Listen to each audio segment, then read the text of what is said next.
Assalamualaikum warahmatullahi wabarakatuh. Perkenalkan, nama saya Sela Rindi Antika, NPM 1813031013.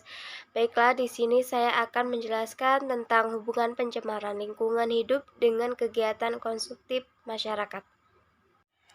Pengertian pencemaran dan kerusakan lingkungan hidup. Pencemaran lingkungan hidup dalam pasal 1 angka 14 Undang-Undang Nomor 32 Tahun 2019 tentang perlindungan dan pengelolaan lingkungan hidup adalah masuk atau dimasukkannya makhluk hidup, zat, energi, dan atau komponen lain ke dalam lingkungan hidup oleh kegiatan manusia sehingga melampaui baku mutu lingkungan hidup yang telah ditetapkan. Kerusakan lingkungan hidup adalah perubahan langsung atau tidak langsung terhadap sifat fisik, kimia, atau hayati lingkungan hidup yang melampaui kriteria baku kerusakan lingkungan hidup. Pasal 1 angka 17 Undang-Undang Nomor 32 Tahun 2009. Kemudian langkah pengendalian pencemaran dan kerusakan lingkungan hidup. Pengendalian pencemaran dan kerusakan lingkungan hidup dilaksanakan dalam rangka pelestarian fungsi lingkungan hidup yang dilaksanakan oleh pemerintah pusat dan pemerintah daerah serta penanggung jawab usaha atau kegiatan sesuai dengan kewenangan, peran, dan tanggung jawabnya masing-masing, meliputi pencegahan, penanggulangan, pemulihan, dan pencegahan.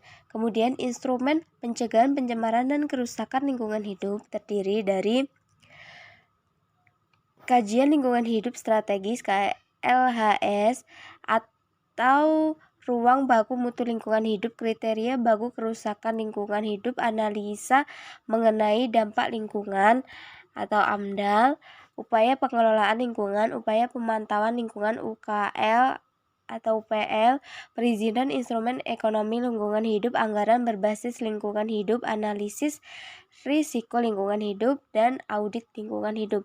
Instrumen lain sesuai dengan kebutuhan atau perkembangan ilmu pengetahuan. Kajian lingkungan hidup strategis KLHS adalah rangkaian analisis yang sistematis, menyeluruh, dan partisipatif untuk memastikan bahwa prinsip pembangunan berkelanjutan telah menjadi dasar dan terintegrasi dalam pembangunan suatu wilayah atau kebijakan, rencana, atau program.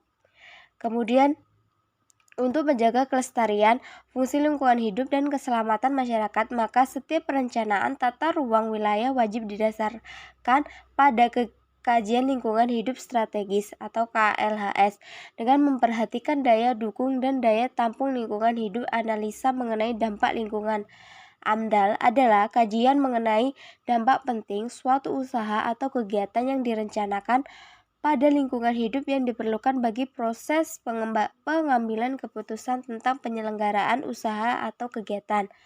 Upaya pengelolaan lingkungan dan upaya pemantauan lingkungan UPL adalah pengelolaan dan pemantauan terhadap usaha atau kegiatan yang tidak berdampak penting terhadap lingkungan hidup yang diperlukan bagi proses pengambilan keputusan penyelenggaraan usaha atau kegiatan.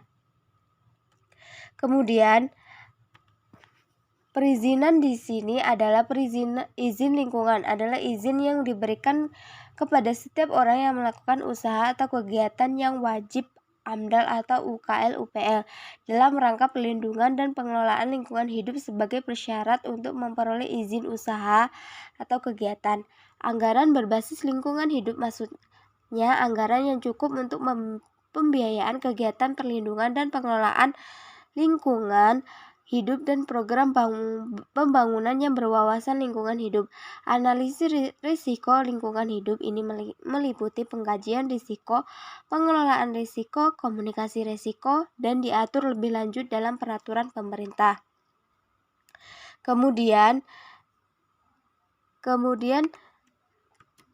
penanggulangan pencemaran atau kerusakan lingkungan hidup. Setelah terjadi kerusakan atau pencemaran lingkungan hidup dilakukan dengan cara pemberian informasi, peringatan pencemaran atau kerusakan lingkungan hidup kepada masyarakat, pengisolasian pencemaran atau kerusakan lingkungan hidup, penghentian sumber pencemaran atau kerusakan lingkungan hidup, cara lain yang sesuai dengan perkembangan ilmu pengetahuan dan teknologi.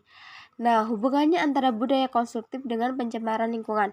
Konsumtif menurut pengertian Kamus besar bahasa Indonesia memiliki arti bersifat konsumsi, yaitu hanya memakai, tidak menghasilkan sendiri. Konsumtif dewasa ini sedang menjadi fenomena di kalangan masyarakat kita dan menjadi kebudayaan sendiri. Budaya konsumtif ini dalam masyarakat terimplementasikan dalam sebuah perilaku yang ingin selalu membeli dan mempunyai sesuatu, bahkan mungkin di luar keperluan mereka. Kita dapat melihat fenomena ini di pusat-pusat perbelanjaan. Begitu penuh sesak ketika awal bulan, masyarakat banyak memborong barang-barang untuk mereka miliki. Ketika tingkat konsumtif masyarakat menjadi tinggi, maka akan banyak barang yang dibeli. Barang-barang yang dibeli ini sudah barang tentu memiliki bungkus, kardus, atau minimal plastik. Maka volume sampah akan meningkat sebagai dampak dari bungkus-bungkus tersebut. Belum terlalu sadarnya masyarakat kita dalam hal pengelolaan dan pengolahan sampah, minimal memilahnya terlebih dahulu. Sekian presentasi dari saya, penjelasan dari saya.